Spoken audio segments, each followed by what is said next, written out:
자, 그럼 지금부터는 미니 강의를 한번 시작을 해볼까요? 그 사이에 한결님, 전정인님, 김정인님, 김반장님 모두 잘 오셨습니다. 자, 미니 강의 지금부터 시작하니까요. 귀 쫑긋 세우시고 이 배당 투자 전략에 대한 이야기를 들어보도록 하겠습니다. 미니 강의 시작할게요.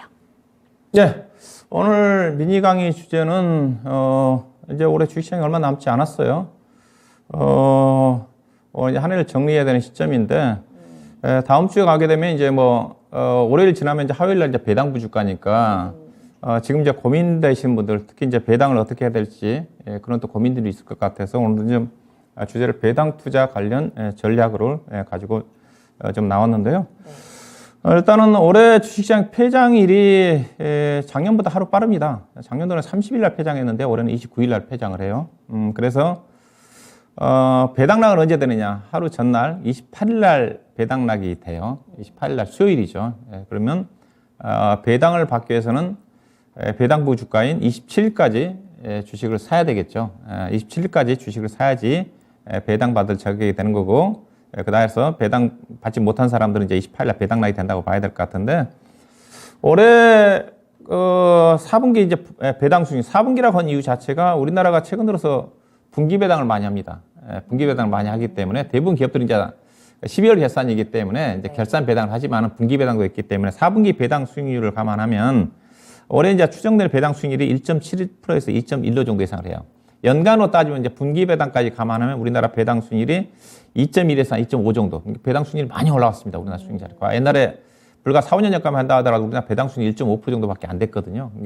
기업들이 배당을 상당히 많이 하는 쪽인데 올해 4분기만을 기준으로 본다 한다면 1.7에서 2.1이니까 이렇게 생각하시면 되겠죠. 이제 배당락일 때 주가 떨어지잖아요. 강제는 아니지만은 이론 배당락 지수라고 있습니다. 1.7% 정도 배당 수익이라고 한다면 코스피 지수가 40포인트 정도 떨어지면 똔똔이라고 보시면 되겠죠. 근데 대부분 다 최근 5년 동안 배당락 지수를 보게 되게 되면 아침에 좀 빠졌다가 이론 배당락 지수, 즉 올해 같은 경우는 만약에 올해 4분기 분기 배당 수익이 1.7%면 거의 한 40포인트 정도 떨어지면 배당락 지수가 좀 되는 건데 대부분 다 회복이 좀 되죠. 40포인트가 아니라 마이너스 10포인트라든가 최근 들어서는 보니까 플러스로 끝난 경우도 많습니다. 배당을 공짜로 받는 경우가 많아요. 그래서 대부분 다 배당락이 시초가에 주가 빠졌다가 종가는 올라간 경우가 많다.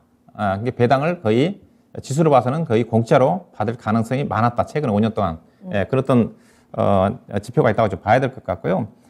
올해도 보게 되면 주가가 좀 많이 떨어져 있기 때문에 배당락일 지수 하락이 클 것 같지는 않아요. 배당락에서. 이게 올해도 과거처럼 최근에 5년 동안 이론 배당락 지수를 훨씬 상회한 상태에서 끝났다고 그랬으니까 올해도 배당락은 예컨대 40포인트 정도 빠져야 배당락인데 마이너스 10포인트라든가 종가에 그다음 보합이라든가 올라올 가능성. 배당락이 제한적일 가능성이 크지 않겠는가.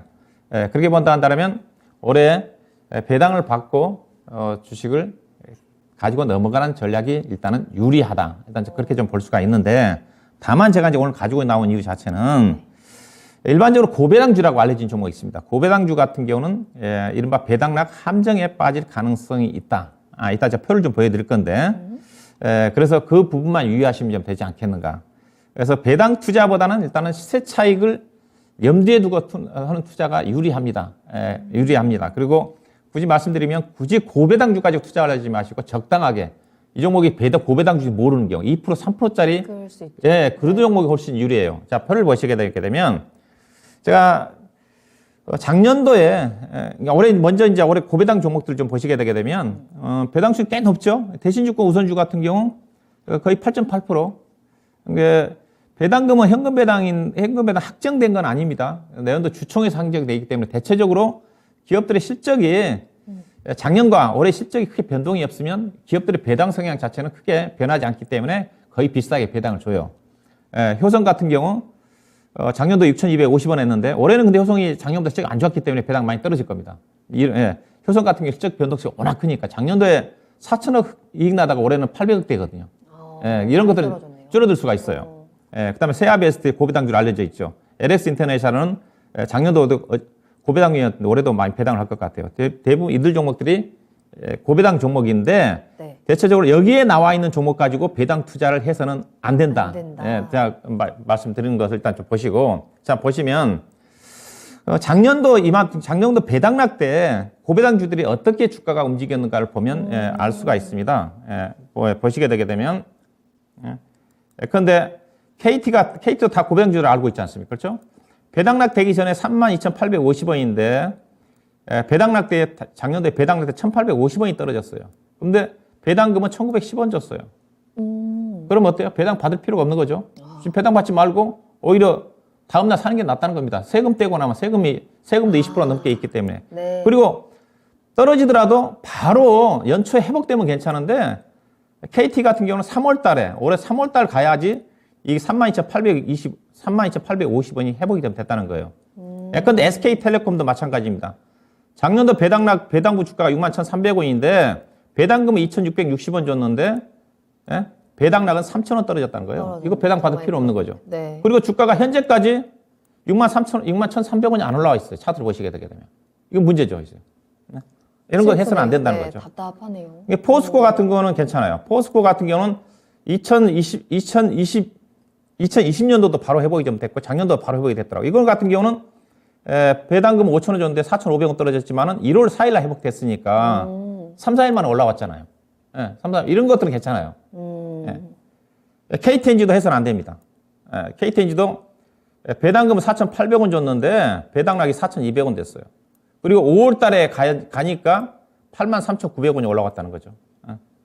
그리고 앞서지 효성 같은 경우가 네. 배당금은 6,500원 주는데 작년도 7,100원 떨어졌어요. 그리고 현재까지 주가가 안 올라왔어요. 10만 원 못 올라왔다는 겁니다. 그렇죠? 은행주들도 마찬가지입니다. 은행주들도 상당 기간 오래 걸립니다. 대신증권 같은 경우도 고배당주로 알려져 있는데 배당금은 1,400원 줬는데 배당락이 1,850원 줘가지고 우리 손해봤고 현재까지도 주가가 2만 원대 회복을 못하고 있어요. 그래서 이걸 보시게 되게 되면 남들이 다 이 종목은 고배당주니까 이 종목 가지고 배당 투자했다. 그건 안 된다는 겁니다. 일반적으로. 그래서 남들이 알려진 고배당 종목까지 배당 투자하는 게 아니라 2% 3% 정도 배당을 좀 주면서 알려지지 않는 종목이 오히려 유리하고 그다음에 바로 1월 달에 회복이 되는 시세 차익까지 노리는 그런 투자가 유리하다는 거죠. 그렇게 좀 보시면 되지 않겠는가. 그래서 일반적으로 배당 투자는 괜찮지만 고배당주 가지고 배당 투자해가지고 배당락 함정에 빠지는 거는 조심할 필요가 있지 않겠는가. 그렇게 좀 말씀 좀 드리도록 하겠습니다. 네, 정말 너무나도 중요한 꿀팁인 것 같습니다.